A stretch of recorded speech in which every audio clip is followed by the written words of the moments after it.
Dan yang sekarang ini yang lebih aneh lagi adalah Bapak, kita sesama pekerja migran itu tidak bisa bergabung. Nah ini saya nggak tahu nih, giliran ada yang berorientasi untuk merubah paradigma di luar sana, ada beberapa pekerja migran sendiri yang malah menjatuhkan sesama temannya. Ini yang saya merasa sangat aneh sekali ya.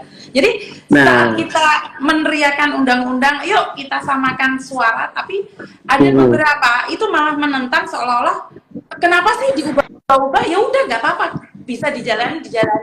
Kayak kemarin nih berbicara tentang bea cukai yang US dollar dan Hong Kong dollar, kan saya ingin meluruskan nih.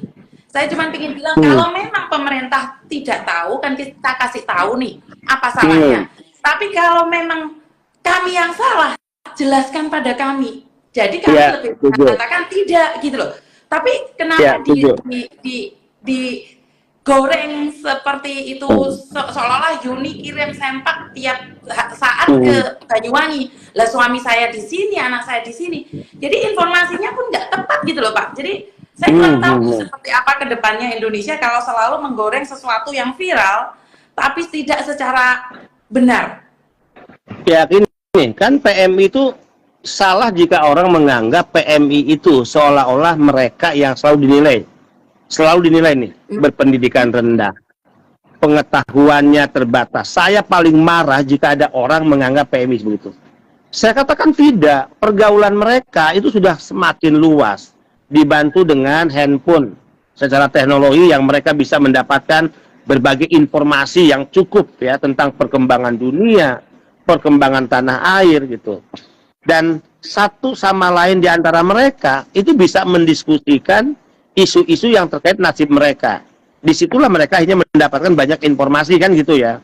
Jadi kalau ada orang per orang yang selalu mengatakan NGO lah, LSM lah, seolah-olah dia empati, pedulilah kepada PMI ya, tapi pada faktanya sikap-sikapnya justru tidak menguntungkan PMI, PMI pasti udah bisa menilai orang ini ya mewakili kepentingan siapa. Jangan-jangan mewakili kepentingan perusahaan, jangan-jangan mewakili kepentingan institusi ya negara tertentu atau pejabat ya di kelembagaan pemerintah tertentu.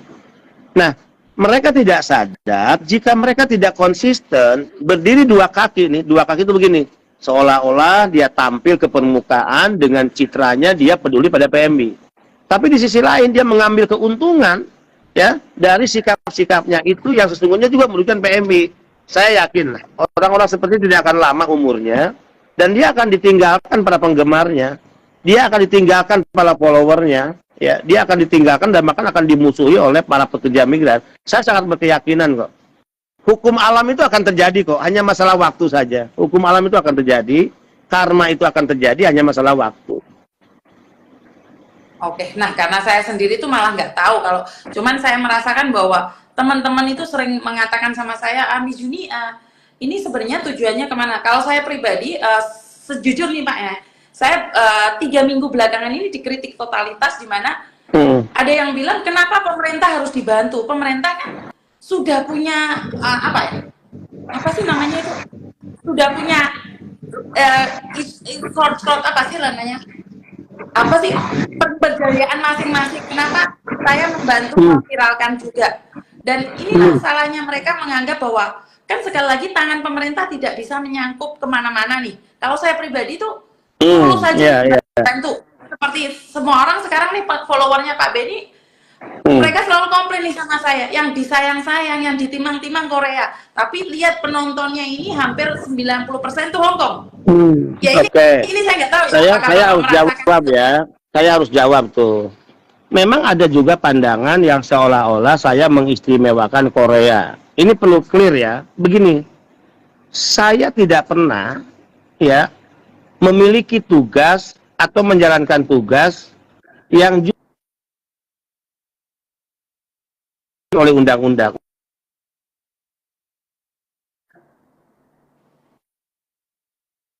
Harus menjadi bagian dari perlindungan negara. Kalau halnya penempatan pekerja, diaturlah ada skema G2G. Nah, kalau Korea itu kan G2G, Mbak Yuni. Dari A sampai Z prosesnya ditangani oleh BP2MI.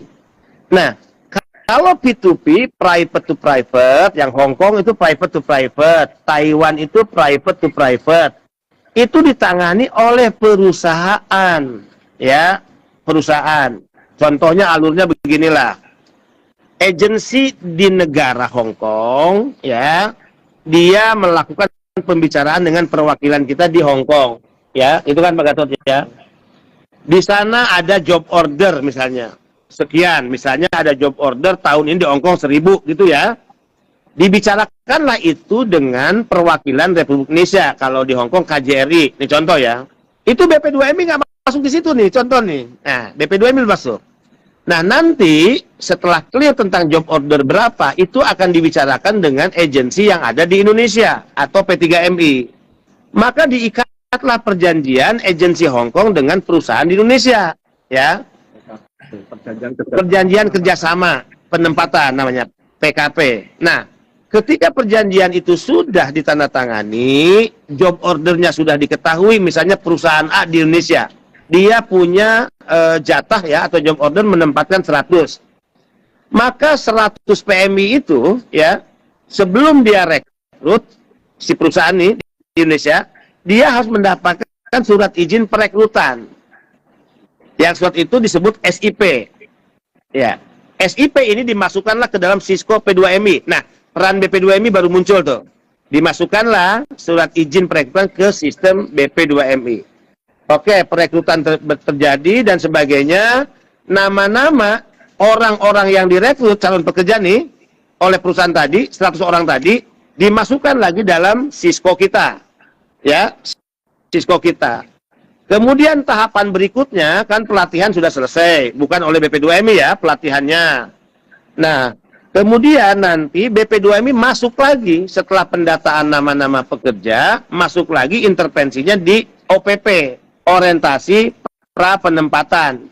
Itu Mbak Yuni. Iya. Ya. Kemudian setelah orientasi pra penempatan selesai, maka nama-nama pekerja migran itu beserta dokumen-dokumen, ya, kelengkapan-kelengkapannya, dia sudah memiliki surat keterangan medical check up, dia sudah memiliki paspor, dia memiliki visa kerja, dia memiliki perjanjian kerja, dia memiliki BPJS, itu dimasukkan dalam sistem kita.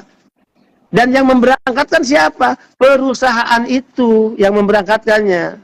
Kalau BP2MI sejak A sampai Z, dimulai dari A sampai Z, itu ditangani oleh BP2MI. Sehingga pelepasannya pun dilakukan oleh BP2MI. Jadi jangan ada tanggapan, loh Pak Benny kenapa sih si Korea sampai dimanjakan begitu, Jepang ataupun misalnya Jerman? Ya karena karena penempatannya G2G. Saya juga mengusulkan kepada Naker, karena kewenangan tadi P2P lebih pada Naker ya. Saya mengusulkan kepada teman-teman Naker, termasuk pada Ibu Menteri, Bu, pola yang digunakan oleh BP2MI dalam hal pelepasan itu kan, cobalah sampaikan kepada perusahaan-perusahaan agar mereka mengikuti pola BP2MI. Misalnya saat OPP pakai seragam. Nah sekarang udah pakai seragam nih, saya dengar OPP itu mereka. Dulu kan belang-belang aja tuh, nggak tahu di zaman Mbak Yuni dulu melihat PMI kalau berangkat OPP pakai apa? Baju belang-belang. Sekarang saya katakan dikasih rapi dong. Mereka ini kan orang-orang hebat, pakai seragam. Nah, walaupun belum mengikuti ya, pakai dasi, pakai kemeja putih, celana hitam seperti G2G. Tapi minimal udah pakai seragam nih. Perusahaan ini kaosnya apa? Perusahaan ini seragamnya apa? Nah, saya sampaikan ke Naker, kalau perlu pelepasannya juga saya katakan seperti pelepasan yang dilakukan oleh BP2MI kepada G2G. Misalnya pakai jaket gitu kan, yang hadir para pejabat karena pelepasannya dari daerah tuh, yang di Surabaya, yang misalnya di Semarang ya, dari Semarang, kan bisa saya bilang ngundang gubernur, ngundang bupatinya, ngundang para anggota DPR-nya, ngundang tokoh-tokoh pentingnya.